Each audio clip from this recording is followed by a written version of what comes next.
تخيل ان فلوسك مش جنيهات لكن عمرك نفسه. في العالم ده الفقير بيموت علشان الساعة خلصت، والغني عايش بقاله 600 سنة. تفتكر لو معاك 100 سنة زيادة هتعيش ولا تحاول تغير العالم؟ قبل ما نبدأ ياريت نصلي على النبي ونذكر ربنا في التعليقات، وما تنسوش تشتركوا في القناة وتفعلوا الجرس علشان يوصل لكم كل جديد، وطبعا تنزل فورا تديني اللايك. ويلا بينا نكمل.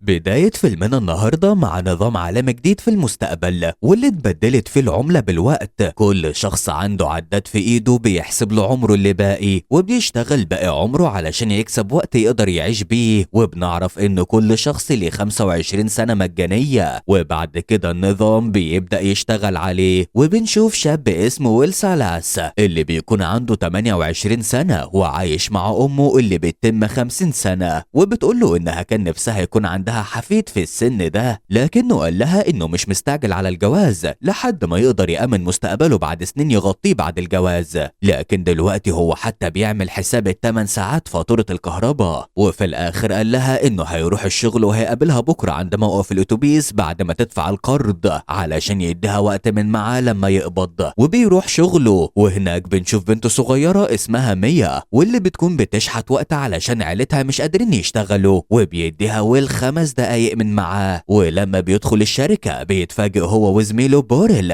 ان كوباية القهوة بقت ب4 دقايق بدل 3، لكن كان امر واقع واضطروا يشتروا بالسعر الجديد. وبعد الشغل لما جه يقبض لقى مرتبه ناقص، واكتشف ان تارجت الانتاج بقى اعلى من الاول، وهو حاليا مش محقق التارجت. وبنعرف ان في منطقتين، الحي الغني والحي الفقير، والحي الغني هو اللي بيحط القواعد بتاعة الشغل، والحي الفقير هو اللي بينفذ غصب عنه او هيموت. وبالليل بيخرج ويل وبيروح البار، وبيلاقي زمايله بيلعبوا قمار فبيرفض يلعب معاهم، وكان ليه ساعة عند واحد صاحبه فبياخدها منه. وفي البار بيعرف بوريل ان في شخص معاه 100 سنة من ساعته، وان العيون كلها عليه، فقرر انه يروح ينبهه لانه ممكن يتقتل. لكن كان اتأخر، وظهرت عصابة مينيتمن والزعيم بتاعها اسمه فورتس، وكل اللي في البار بيخافوا وبيخرجوا بره. وبيقول فورتس للشخص ده انه محتاج الوقت بتاعه، وقال له انه هيتخانقوا واللي هيكسب هياخد وقت التاني. وقال له ما تقلقش انا عندي 75 سنة يعني راجل عجوز.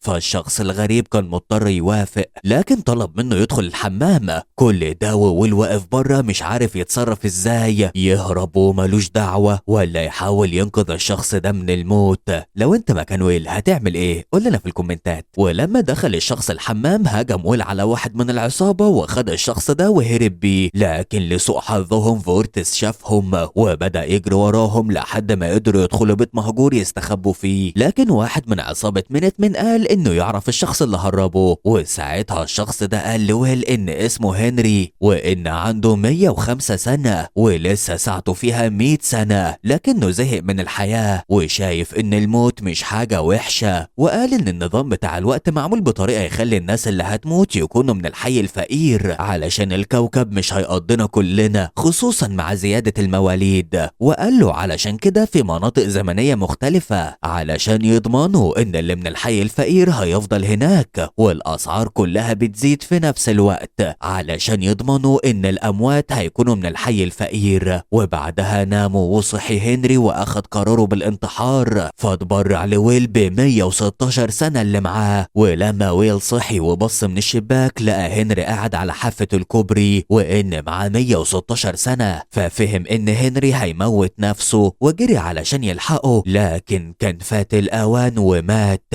والكاميرا صورت ويل وهو واقف على الجسر قريب من جثة هنري، فبيخاف وبيروح بسرعة لصاحبه بوريل، وقابل مراته جريتا وابنه الصغير، وطلب من بوريل انهم يتكلموا على انفراد، ووراله ال116 سنة اللي معاه وحكى له كل اللي حصل. فقال له اوعى توري الوقت ده لحد لانهم هيقتلوك. فقال له انه هيستخدم الوقت في انه يعيش امه في الحي الغني ويعيش حياة احسن من اللي كان عايشها. وقال له بما اننا اصحاب من 10 سنين فدي هدية بسيطة، ومسك ايده وحول له 10 سنين وقال له اصرفها على مراتك وابنك، وشكره ومشي. اما ام ويل فدفعت القرض اللي عليهم وباقي معاها ساعة ونص بس. وللأسف لما جت تركب الاتوبيس اكتشفت ان الاجرة زادت، وبقت بساعتين بدل ساعة واحدة، ومحدش رضى يساعدها، وما كانش قدامها غير انها تجري بسرعة علشان تلحق توصل لابنها. اما ويل فكان مستنيها عند محطة الاتوبيس ومعاه بوكيه ورد، لكن اكتشف ان امه مش في الاتوبيس، فعرف ان في مشكلة ورمى الورد وجري هو كمان علشان يشوفها. ولما شافوا بعض كان قدامها 10 ثواني وما لحقهاش وماتت قدام عينه وهو معاه اكتر من 100 سنة. وبعدها قرر انه يلبس بدلة ويروح يركب تاكسي للحي الغني، والسواق شك فيه وما رضاش يركبه الا لما شاف الوقت اللي معاه. ولما يوصل الحي الغني عدى على اكتر من كارتة زمنية ودفع سنة كاملة في الطريق.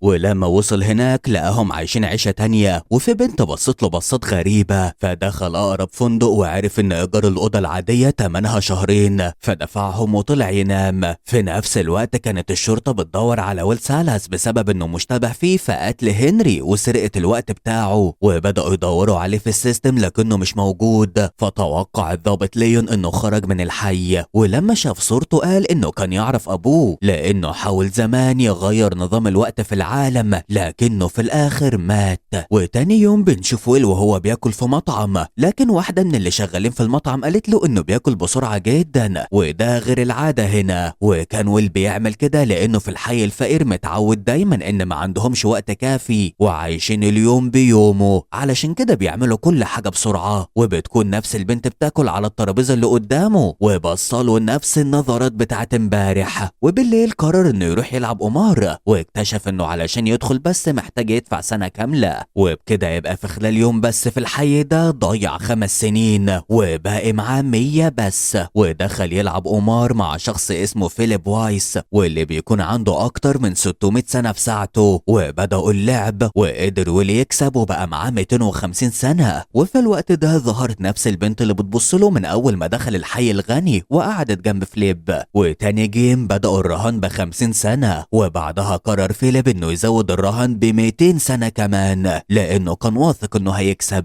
فويل قرر انه يقبل الرهان ووصل المكسب ل1000 سنة كاملة. فخرج ويل ايده قدامهم وبنشوف انه باقيله حوالي 30 ثانية بس ونزلوا ورقهم، وويل كسب ال1000 سنة على اخر 3 ثواني في حياته. كلهم انبهروا بيه وقال لهم انها مش مخاطرة لكنه كان عارف انه هيكسب. وساعتها عزموا على حفلة في بيته تاني يوم وسابوه مشيوا. وعلشان ويل يحس انه واحد منهم راح اشترى عربية ب53 سنة وراح بها الحفلة. في نفس الوقت كان ليو بدأ يعرف مكانه وقرر انه يروح يقبض عليه. ولما وصل ويل الحفلة فيليب عرفه على بنته سليفا وكارلا حماته ومراته ميشيل. وبعد شوية بدأ يتعرف على سليفا وكمان رقص معاها وبدأوا يتكلموا عن نظام الوقت. ولقى ان وجهة نظرها في الموضوع ده نفس وجهة نظره هي كمان، مش عاجبها النظام. وخرج بره القصر علشان يشوف المحيط عن قرب وقرر انه ينزل يعوم.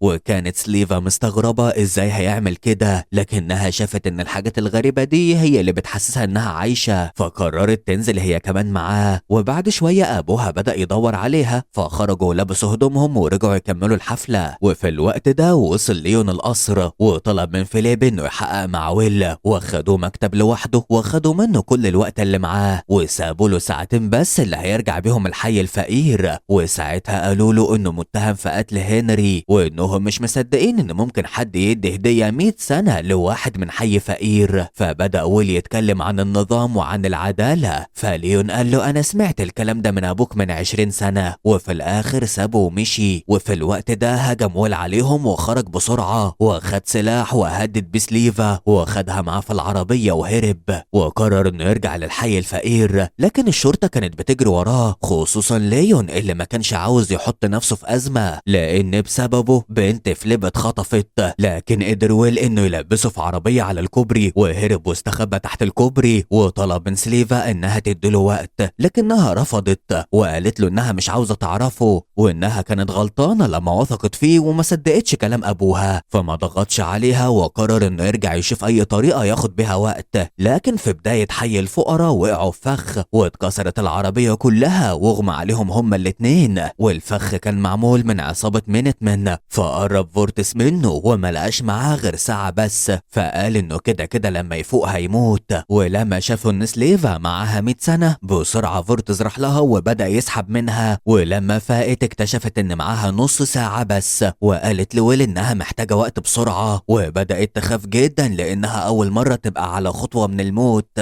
فسألها اذا كانت دلوقتي فهمت معنى المشاركة، وادالها 5 دقايق بس، وبدأوا يجروا علشان يشوفوا حد يساعدهم. ووصلوا عند بيت صاحبه بوريل، وكان قدامهم 3 دقايق بس، لكن اللي فتح لهم هي جريتا، وقالت له انه بوريل مات، وانه بسبب ال10 سنين اللي اداهم له بدأ يشرب كحوليات لحد ما مات، فما بقوش عارفين يعملوا ايه. فقرر ويل انه ياخدها لمحل المجوهرات علشان يبيعوا الحلق بتاعها. ولما التاجر شاف ساعتهم انتهز الفرصة وقال لهم انه هيشتريه بيومين بس، رغم ان سعره اكتر من سنة، فاضطروا يوافقوا وقسموا على كل واحد فيهم يوم. وبعدها خدها وراح لتليفون عمومي وخلاها تتصل على رقم ابوها، وخلاه يكلم الضابط ليون وقال له انه عاوز ال1000 سنة ينزلوا في مركز التبرع الخيري علشان يتوزع على الغلابة مقابل حياة سليفا. فقال له ليون انه كده بيحاول يعمل اللي كان ابوه بيعمله، ونصحه انه يفكر كويس قبل ما يعمل اي حاجة من اللي في دماغه. اما فيليب ما كانش فارق معاه ال1000 سنة قد ما يفرق معاه حياة بنته، فكان ما عندوش مشكلة يدفعهم. وبالليل بيرجع ويل شقته وقال لسليفا انها تقدر تغير هدومها، وفعلا لبست فستان من بتوع امه وقعدوا يتكلموا. وقال لها انه امه ماتت بسبب ان وقتها خلص،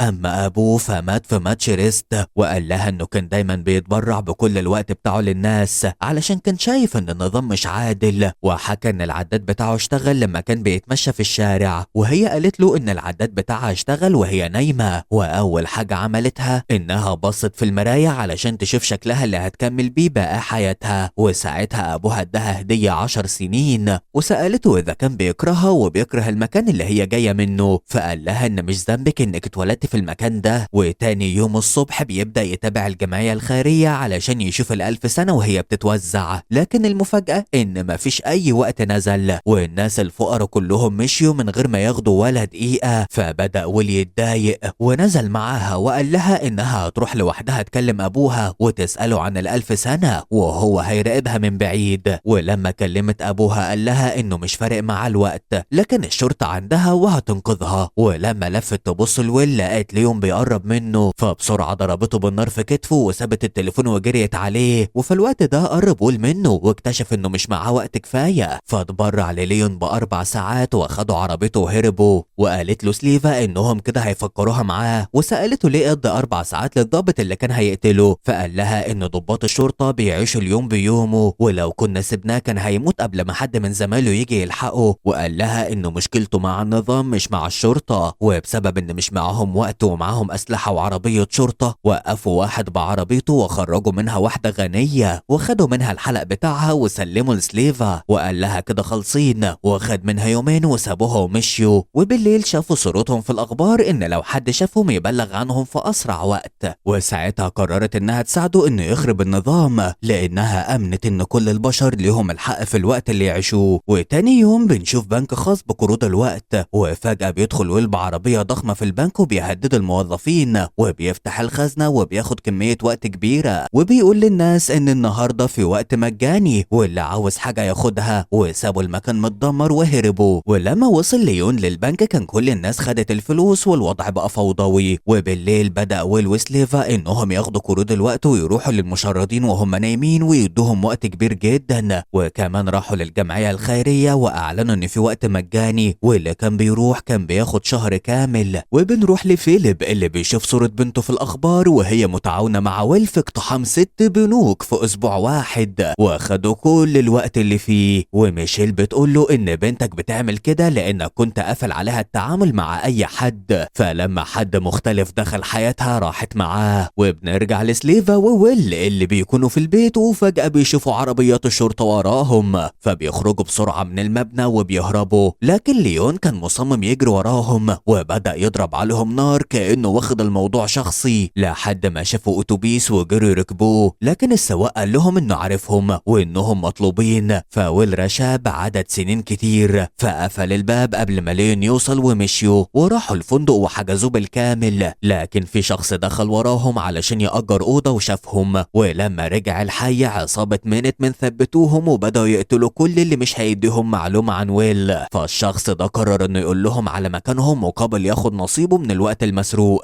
ولما كان ويل وسليفا في الفندق لقى العصابة اقتحمت الأوضة وثبتوه، وكان فورتس عاوز يقتله وقال له انا مش هقتلك بدم بارد، واداله فرصة يلعبوا ريست حتى الموت. ورغم انه ويل عارف انه في حالة لو هيكسب رجالته هيقتلوه، بس وافق يلعبه. ولما فورتس قرب يخسر خرج ويل من رجله مسدس وقتل بين رجالته، وفضل ماسك ايده لحد ما مات. وبعدها ليون بيشوف الأربعة اللي مقتولين جنب بعض اللي العصابة قتلتهم، وقال لهم يدوروا على اللي قتلوهم. فالمساعد بتاعه قال له إن اللي قتلوهم أكيد عصابة مش ويل، لأن ويل نفسه اداله 4 ساعات قبل كده. فليون اتضايق وقال له أنا ضيعت من عمري 50 سنة في الشرطة، ومش هسمح إن النظام ينهار وكل السنين دي تضيع. وبالليل بيطلعوا فوق السطح علشان يراقبوا الشارع. اتفاجئ إن البنوك زودت فايدة القروض 40%، ونفس الكلام في الأسعار. وهنا ويل بدأ ييأس، لأن حتى مهما يسرقوا هيبقى بالنسبة للنظام تضخم وهيرفع الأسعار، فهيرجعوا لنقطة الصفر تاني. فقالت له إنهم لازم ما يستسلموش ولازم يلاقوا حل، وإن الحل الوحيد إنهم يسرقوا 1,000,000 يوم. وبدأوا يفكروا هيعملوا كده إزاي، لأن أصلا مفيش بنوك فيها الرقم ده. وتاني يوم بنشوف سليفا وهي بتدخل شركة أبوها، وكل الحرس هددوها،